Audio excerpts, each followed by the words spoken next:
Kadaň, město, kde má umění silné kořeny. Už neuvěřitelných 50 let tu společně vystavuje skupina umělců, která si říká prostě kadanští výtvarníci.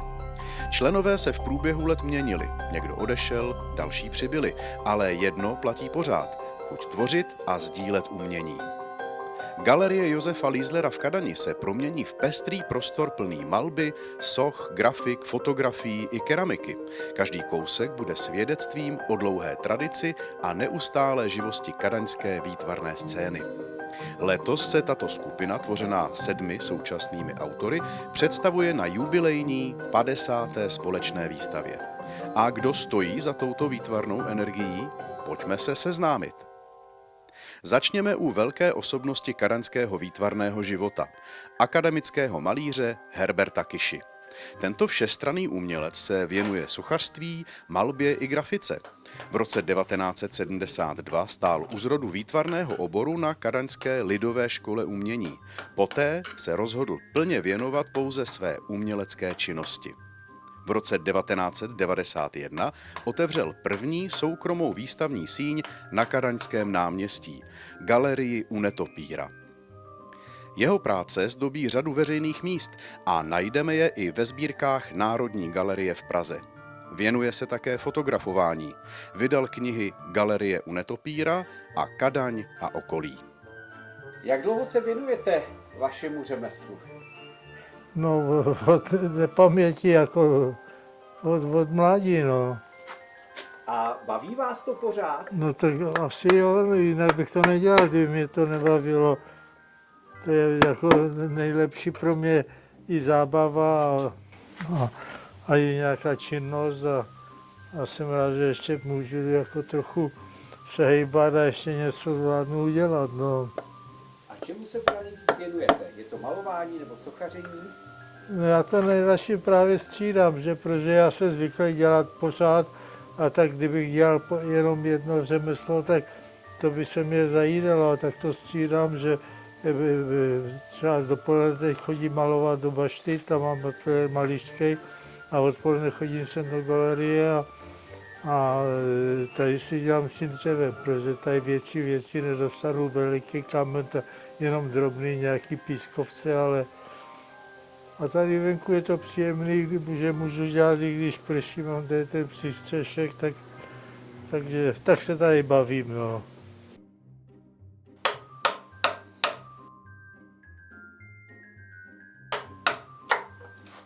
No, jako člověk je určitě jako letama zkušenější a jak mu ubývají síly a všechno, tak zase to nahradí trochu tou zkušeností, že dříve jsem sice měl daleko větší elán do práce, ale zase jsem kolikrát nadřel zbytečně a tak jsem nevěděl, jak na to a teď to zase nahrazuju, aspoň ten úbytek těch sil, nahrazuju tou zkušeností a to je normální přirozený jako vývoj u člověka od toho začátku až k tomu konci zase, no. Na čem teďko pracujete? Teď pracuji na takovým satyrový ze všech tváří. I pana tam bude všechno z druhé strany, protože to je satyr, no. S kuzlýma nožkama, kopejtkama, pro vás všechny ty atributy bude mít. Fotograf Krištof Kiša, syn slavného otce, ale s vlastní, velmi výraznou uměleckou cestou. Vystudoval fotografii v Praze a své snímky vystavuje nejen zde v Kadani, ale i v řadě dalších měst a galerií. Mezi jeho úspěšné projekty patří panoramatické záběry pro kadaňský kalendář nebo fotografie pro knihu Kadaň a okolí. Zabývám se černobílou fotografií, kterou tónu dal do hněda nebo do modra, chemický tónu takhle do hněda nebo do modrého tónu. Tady mám takovou minigalerii, tomu říkáme s otcem, minigalerie v oblouku. To jsou i prodejní díla. Jako. Já se fotografii věnuju od svých asi 12-13 let. To přivedl mě k tomu otec, který hlavně kdysi hodně fotil, i když i dneska fotí. A ten mě jako v podstatě naučil základ, jak vyvolat negativ, pozitiv a pak jsem se tomu věnoval tak nějak sám. Je tam vidět nějaký rozdíl? Je tam nějaký pokrok oproti tomu, co jste začínal a co teďko fotíte? No určitě, jako oproti těm začátkům určitě. Můj první fotoaparát mi pořídil právě otec, to byla Corina za 120 korun, takový ten bakelitový fotoaparát s jednoduchou čučkou takovou.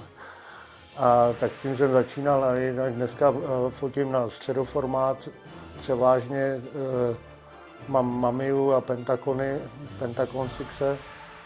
Mamiu mám 6x4,5. Je to středoformátový materiál, víceméně používám.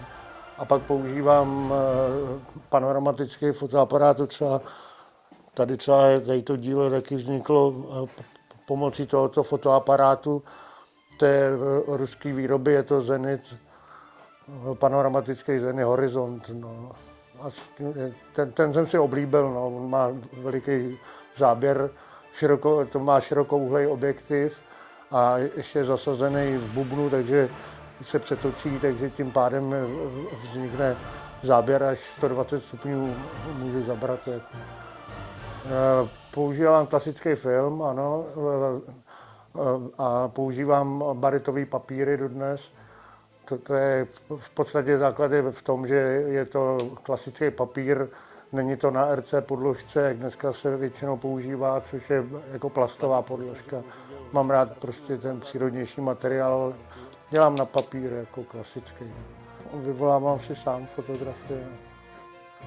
Digitál používám letos spíš při cestách jako takový záznamník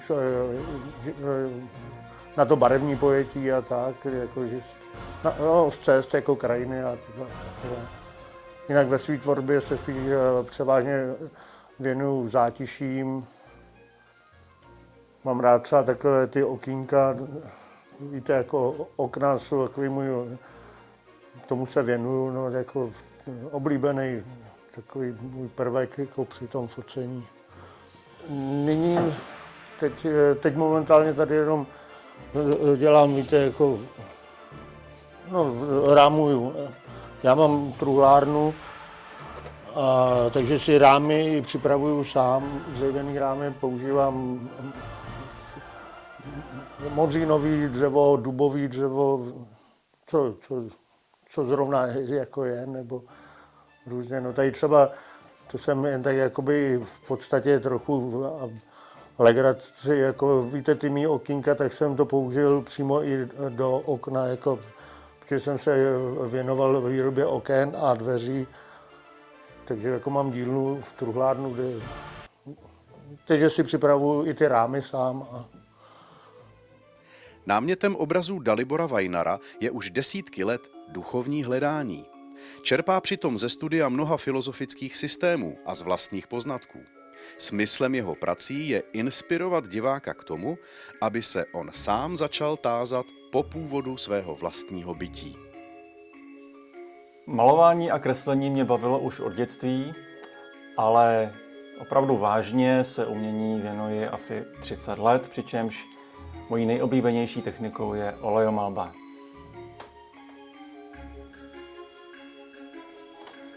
Samozřejmě v samotných začátcích člověk vůbec neví, jak má pořádně držet štětec, jak používat barvy, jak pracovat s lazurama, ale postupně se člověk učí a při zpětném pohledu vidím, že ten pokrok opravdu je a je to důležité a těší mě to, protože člověk, když vidí ten vývoj, tak z toho má radost, že nestojí na místě.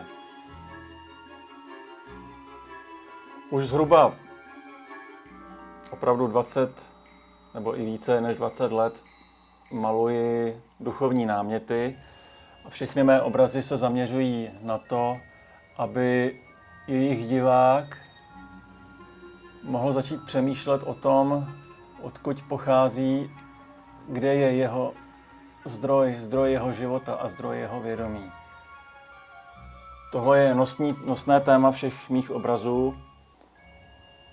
A to se nemění. Co se mění, je přístup ke kompozici, přístup k používání různé symboliky. To jsou ty zásadní změny, ale námět se nemění, čili jsou to všechno duchovní obrazy.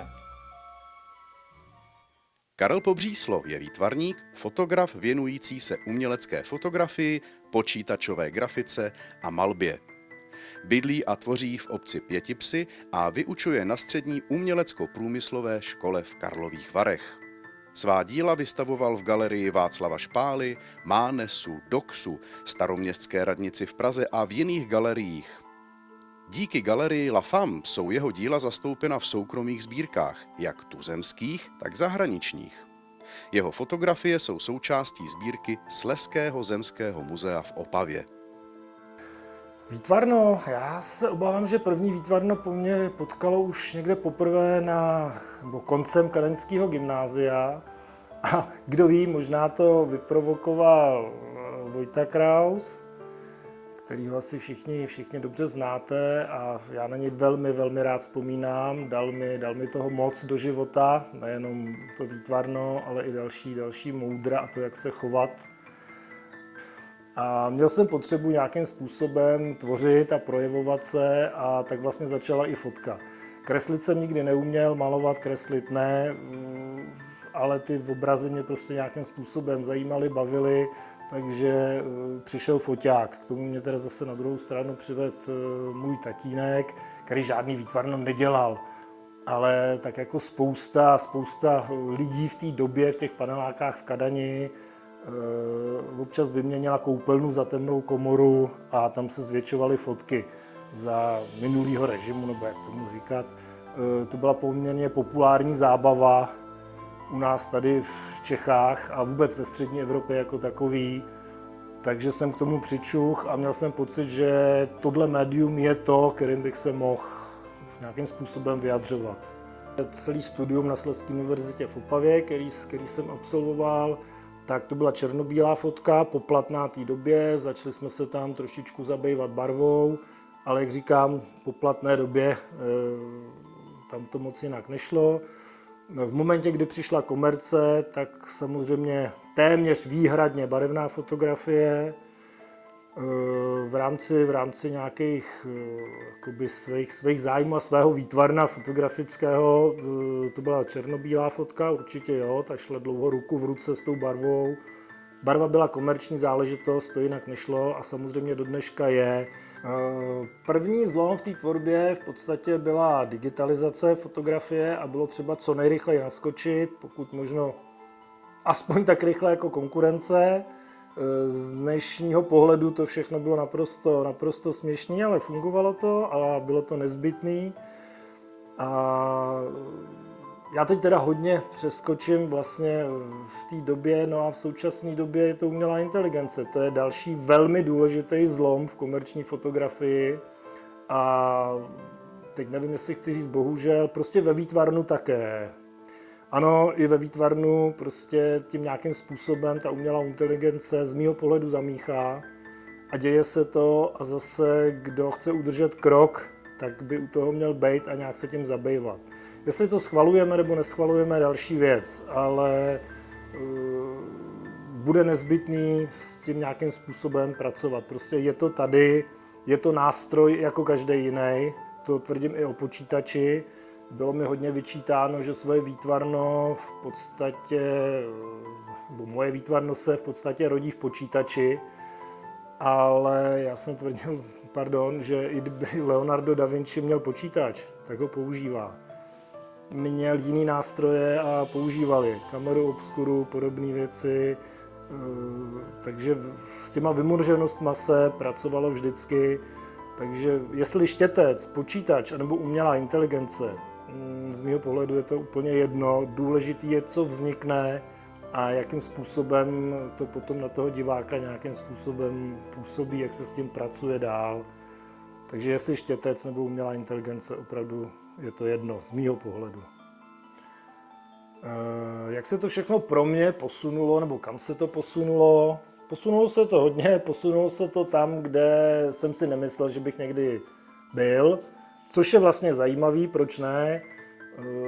Začínal jsem výtvarnem, pak šlo výtvarno v ruku v ruce s komercí, pak jsem měl potřebu se nějak, což mě varovalo, spousta lidí říká, hele, v momentě, kdy se ti fotka stane obživou, tak tě to výtvarno časem přestane bavit, časem mě přestalo bavit, zůstala komerce a vlastně nemůžu říct, že by mě ta fotka nebavila. Vidíte to tady sami, samozřejmě to funguje to dál, ale měl jsem potřebu si odskočit někam jinam, prostě začít tvořit ještě nějak jinak a to byla éra vlastně mých obrazů a velkoformátových grafik, to je ten zmiňovaný počítač, přiznávám se, neumím kreslit, neumím malovat. A zmiňoval jsem grafiky, zmiňoval jsem obrazy, tak aby toho nebylo málo, tak jsem se pustil v nedávné době i do prostorových věcí, do betonu. Možná to všechno vzešlo z toho, že jsem renovoval starou chalupu, tohle není teda ona, starou chalupu, z který jsem si vytvořil velmi, velmi zajímavý a troufnu si tvrdit, že designově zajímavý ateliér a měl jsem možnost s těma materiálama pracovat. Takže potom nějakým způsobem jsem měl potřebu tvořit z toho, takže vznikly tyhle ty betonové skulptury, tak to je asi tak ta poslední tvorba výtvarná, kterou se zabývám, jsem se zabýval, těžko říct. V současné době je to především produktová fotka a s nějakým příklonem hlavně ke sklu, protože učím na sklářské škole, samozřejmě ne sklo, ale fotku, nicméně tím pádem k tomu mám trošku blíž. Čili v současné době je to produktová fotka, sklo. Dřív se asi úplně specializovat nedalo na jednu věc, co fotograf, tak fotograf, který fotí v podstatě cokoliv. Dneska ta doba natolik pokročila, že už se fotografové specializují na svůj nějaký jednotlivý obor. A já jsem nějakým způsobem to prostě vykrystalizovalo do toho skla, fotím pro pár předních designérů sklářských, včetně dvou bývalých ředitelů skláren Moser, takže jsem si vybral to sklo, baví mě dělat něco, nechci říct, co ostatní uměj a uměj samozřejmě někteří mnohem líp, ale baví mě dělat něco, co ne úplně každému je přístupný. Takhle to bylo i v tom výtvarnu. Takže to sklo ne každý dává a mě to baví. Nemluví to, nikam to nechodí, můžu tady s tím sedět jak chci dlouho a to je asi to, co mě na tom jako opravdu baví. František Vlček vystudoval střední průmyslovou školu keramickou v Bechyni a následně nastoupil do klášterecké porcelánky, kde pracoval a tvořil 40 let. Jeho díla najdeme nejen v galeriích, ale i na veřejných místech v regionu, i po republice. Rád propojuje nejrůznější materiály, dřevo, pískovec, porcelán i kov. František Vlček svá díla vystavoval v Praze, po celé České republice i v zahraničí. Je hlavním organizátorem výstavy karenských výtvarníků. Nevím, jestli se tomu dá říkat umění, ale prostě modeluju a používám hlínu, dělám trojrozměrné věci, dělám sošky, sochy, dělám i keramiku na použití do kuchyně. Zabývám se tím už 30-40 let, takže to už by mělo být něco vidět. No, vycházím třeba z biblických motivů, z historie, jak Česka, tak třeba Řecka, Egypta, no a tak podobně. Za tu dobu, co vlastně používám k té tvůrčí práci hlínu, jsem dělal různé věci, používám i glazury, používám částečně malé množství zlata. No a to by se mělo objevit za tu dobu postupem, by ta práce měla být vidět, že se zlepšuje. Ta práce s tou hlínou je někdy složitá a člověk nikdy neví, jak ten výsledek dopadne, protože stačí maličkost třeba aby to nebylo suchý pořádně, nebo aby tam byla bublinka vzduchu a v peci prostě to spadne, rozlítá se to a člověk může dělat znova. No ale to znamená, že si na to člověk musí dávat pozor, dodržovat technologii, no a tu práci dělat poctivě, to řemeslo prostě, aby bylo vidět, že je dobrý. Jan Hrubý je český grafik, karikaturista a římskokatolický kněz. Životní cesta ho přivedla z Uherského Hradiště přes teologii až do Kadaně, kde byl v roce 2023 vysvěcen na kněze. Od roku 1967, kdy začal publikovat, můžete jeho kreslený humor znát z mnoha časopisů, od Mladého světa až po Psychologii dnes. Jeho práce jsou publikovány i ve společných albech kresleného humoru Veletucet a Prazdroj českého kresleného humoru. Za svá výtvarná díla obdržel Jan Hrubý četná ocenění. A teďkom jsem dostal zakázku, že v kostele 14 pomocníků v nouzi, který je u Postoloprt, prostě tam budu dělat do toho kostela, umístím teda těch 14 pomocníků a chybí mi Barbora, takže tu Barbora, to je ta poslední, kterou teď vytisknu. A ta Barbora je mi blízká, protože já pocházím z Ostravy a jak asi víte, tak svatá Barbora byla patronkou horníků. Takže to je všem srozumitelná věc. No, takhle já jsem začal jako kresleného humoru v 70. letech. Měli jsme takovou skupinu, která vystavovala. No a potom jsem přešel na grafiku. Já tu grafiku dělám, vlastně vycházím z humorných situací, nebo takhle z humorných kreseb vycházím a prostě dělám z těch humorných kreseb, aby tam byl nějaký for. Prostě tím, že jsem pořád, mám v sobě toho kreslíře kresleného humoru, tak pořád tu grafiku nějakým způsobem v tom se to musí objevit, kdybych nechtěl.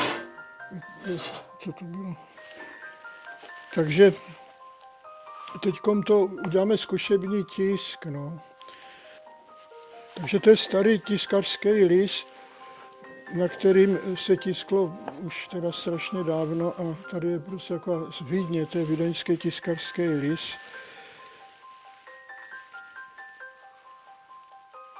Na to dáme plst. A ten zkušební tisk většinou bývá ještě nedokonalý, protože přece jenom je to zkušební tisk. Tam doprostřed musím dát pár takových papírků, protože tím tiskem, že se na tom dlouho tisklo, tak ten střed už je takový jako méně rovnej, tak se to vyrovnává tím papírem. Tak.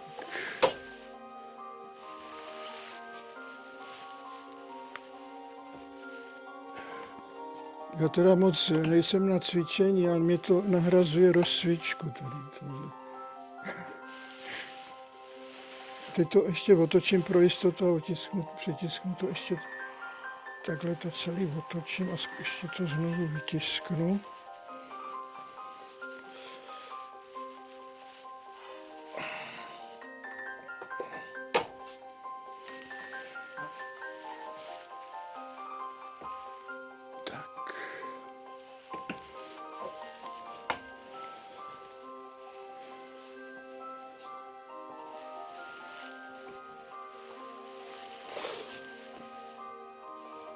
Takže Barbora, jo? Takže tady vidíme, že tady jsme to nedotiskli, jo? Takže ovšem grafika má svůj původ právě, že tady má takové nedokonalosti, to je vlastně dobrý, jo? No, opravdu nejvíce věnuju opravdu těm linoritům a já teda, abych vysvětlil na takové ukázce, jak jsem k těm linoritům došel, nebo jak vznikl ten linorit. Tady je katalog Prazdroj kresleného humoru, což byla výtvarná soutěž, kterou pořádal plzeňský Prazdroj na téma pivo. Bylo to v Plzni v roce 2005. A já jsem dostal druhou cenu za tu grafiku, to se jmenuje Malé pivo. Mě inspiroval průřez pistoli a tam byl takový žlutý náboj s kovovým, s bílým teda tímtou kulkou. Ten plášť je žlutý, kulka je bílá, mě to připomnělo pivo. Tak jsem to nakreslil, dostal jsem druhou cenu a vlastně, protože nevyšla encyklopedie kresleného humoru českého, tak vlastně ten katalog supluje encyklopedii českého humoru. Takže tam je třeba Jelínek, Barták, Renčín, čili je to velice taková užitečná kniha pro to, kdo se zajímá encyklopedie českých karikaturistů. No a teď přicházím k tomu podstatnému, proč se tím chlubím. Já se tím nechci chlubit, ale chci vysvětlit, že tady ta kresba mě inspirovala k vytvoření tady tohoto linoritu. Takže vidíte, že jsem kresbu prostě převedl do barevného linoritu a to byl ten první krok, kdy já už teďkom v podstatě už nekreslím tu kresbu jako samostatné dílo, ale všechny ty nápady výtvarné převádím do techniky linoritu. No, já jsem vlastně měl tu výhodu, že už jsem tím, že jsem dělal kreslený humor, tak jak sám víte, tak kreslený humor má tu specifiku, že aby ta pointa byla srozumitelná, tak ta kresba je velice jednoduchá. Tam v kresleném fóru není dobré, aby bylo něco navíc. Čili ono se to zredukuje opravdu na to nejnutnější a v tom linoritu vlastně jsem tou tvorbou kresleného humoru, kde jsem všechno dělal jednoduše, jsem vlastně se naučil ty linority postupně zjednodušovat. Čili řekl bych, že ten vývoj byl od takové složitosti třeba i více barev až do jednoduchosti. Takže teď se snažím, aby ta grafika byla už takový znak, taková značka, aby tam nebylo nic zbytečného kolem dokola. Jo, takže a to pivo mi pořád zůstalo, takže například tady je taky grafika, protože říkám kresba, to je taky téma pivo, zase Prešov každý rok dělá soutěž kresleného humoru na téma pivo. Tak já už tam neposílám kresby jako většina karikaturistů, už tam přímo posílám ty dvojbarevné grafiky. Já jsem vždycky se snažil v těch výtvarných věcech, aby to mělo určitou poezii, určité setkání věcí, které jsou vlastně, které by se v realitě nesetkaly a tím vzniká taková ta výpověď toho, ty grafiky nebo ty kresby. Jitka Kůsová, významná sochařka, kreslířka a grafička, která má za sebou tvorbu více než 70 monumentálních děl a přes 50 sochařských sympózií napříč Evropou. Na těchto sympóziích získala i řadu významných ocenění. Prvenství zažila Jitka Kůsová, zároveň jako první Češka, na festivalu Camille Claudel v La Bresse ve Francii. Od roku 2004 tvoří na volné noze, ale její sochy stojí pevně na zemi. Já se věnuju umění už, dá se říct, celý život, protože jsem hnedka na základní škole přemluvila rodiče, abych mohla jít studovat střední uměleckou školu. Dělala jsem keramiku, výtvarné zpracování tvaru a potom tam samozřejmě mě nadchlo spoustu výjimečných profesorů, kteří tam byli. A chtěla jsem dělat opravdu sochařinu. Bohužel se mi to nepovedlo, ta cesta nebyla úplně přímá, nicméně vedla pořád za stejným cílem. Takže potom kameni jsem se začala věnovat v roce 92, což je letos 33 let, Kristovy leta. Já jsem chtěla dělat hlavně sochy. A kresbu mám moc ráda, protože kresba mě pomáhá zachytit první okamžik, první nápad a potom, než jsem se dostala ke kameni, tak jsem se nějak realizovat musela, takže jsem kreslila, trošku jsem začala i malovat, takže částečně moje tvorba jsou i malby. A dělám figurální věci, nemám takovou tu klasickou malbu, kdy člověk vnímá barevné tóny a ty hry tónů, ale spíše tam opravdu pořád nosná ta kresba a figurální kresba. A potom ke kameni jsem přidala i dřevo, tomu jsem se dlouho bránila, ale dá se říct, že teď je to tak, možná dokonce i převažuje teď dřevo, protože je mnohem dostupnější a když někdo chce sochu, tak ji chce mít trošku levnější.